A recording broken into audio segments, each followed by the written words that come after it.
Now it's time to talk about logos and graphic design and how you want to visually represent your brand.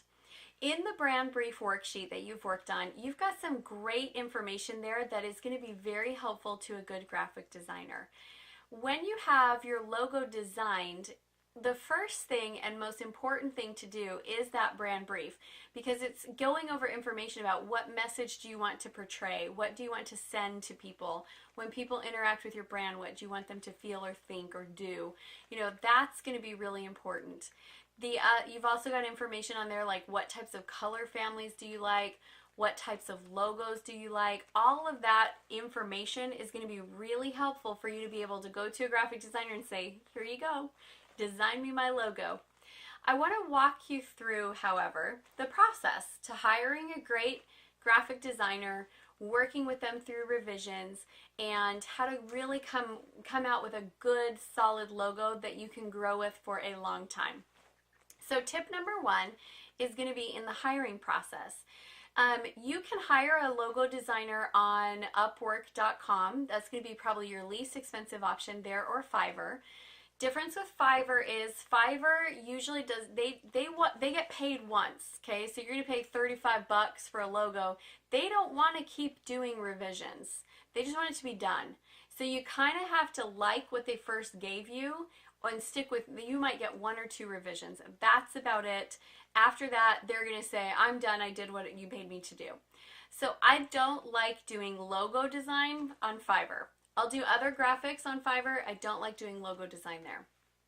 Second option is Upwork. Upwork is inexpensive. You're going to pay someone probably between $6 to $20 an hour. I know that's a big range, but that's probably where most graphic designers are going to be.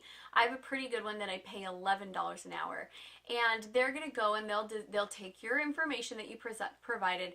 They'll give you some mock-ups. So the mock-ups will be anywhere between 3 and 6 different designs that you can choose from. And probably what will happen is you'll look at them and you'll go, well, I like parts of this, but I don't really like parts of this. And from there you start the communication and the revision process. Once in a while I get a logo that I go, yeah, I like that, let's go, let's roll with it. But oftentimes there's some changes that need to be made.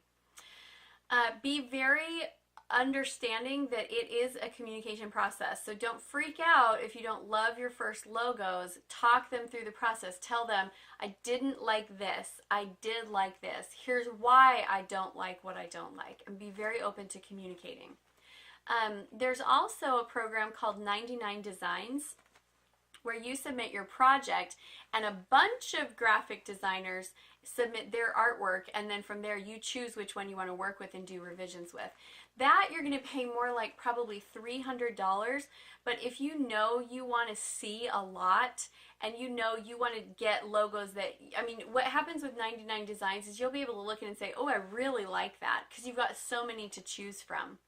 So that's another option for you as well.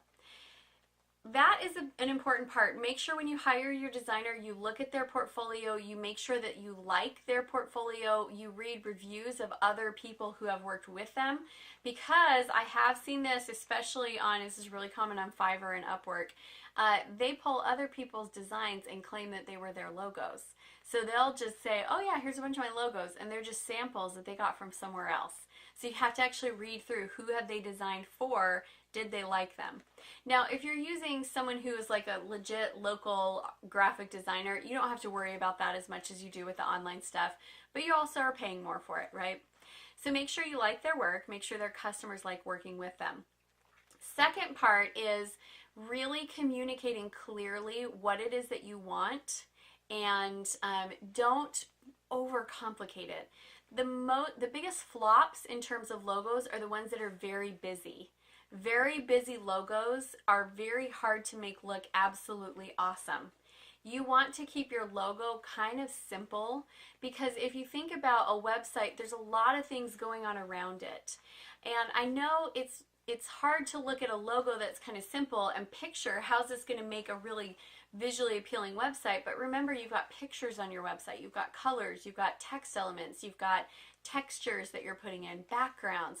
So there's a lot of things going on with it. So in one little logo image, you're not looking for a complete graphic that appeals to everybody. You're looking for a part, and then you can build around it. Here's why I say that. The worst logos I see are ones where it looks like they've tried to cram in the entire message of everything the brand stands for into one thing. So, for example, I believe in health, I believe in happiness, I believe in marriage, I believe in, I don't know, natural, sustainable living. And so then they try to create a logo that has elements of all of those things into it, and the logo looks messy. Instead, use the colors to convey a message. Use the simplicity to convey a message. Look at the biggest brands in the US, and their logos are simple. Google, simple logo. AT&T, simple logo. Coca-Cola, simple logo. Who else? American Express, simple logo. Simple is oftentimes better. Now, I'm not saying it has to be boring. You can still have a logo that's fun. You can still have a logo that has color, but do make sure that you don't try to make it busy. Those just don't translate well. Other advice that I have for finding a logo is be very clear with your graphic designer on your timeline. Graphic designers are creators. They like to be creative. They like the process of designing things and being in the mix. And if you've got a timeline and you don't communicate it clearly, chances are you will be frustrated because it takes them longer. So let them know from the upfront, my goal is to have the project done by this time. Can you get me the rough drafts by this time, and how long do you take with revisions? Just be really good with communicating. I mean, that's kind of crucial when working with any contractors, but very, very critical. Cannot wait to see your logos. When you get your mock-ups, post them on the Facebook page because we will be so excited to see them. If you already have a logo, this is a great time to get some feedback on it and see if it needs any updating. Sometimes your logo just needs a little bit of a facelift. If you look at Coca-Cola's logo over the years, it's been very, very similar, but they've done slight facelifts, slight changing of the shapes, slight changing of the color, just to keep it always looking modern and fresh. So I could look at a Coca-Cola logo from the 1950s and I recognize it. But I look at a Coca-Cola logo from 2015 and it looks like it belongs in 2015.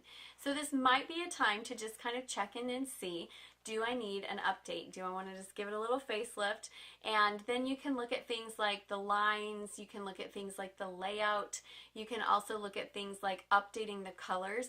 Every year there's kind of a new set of colors that's on trend that will have shifted just slightly from the year before.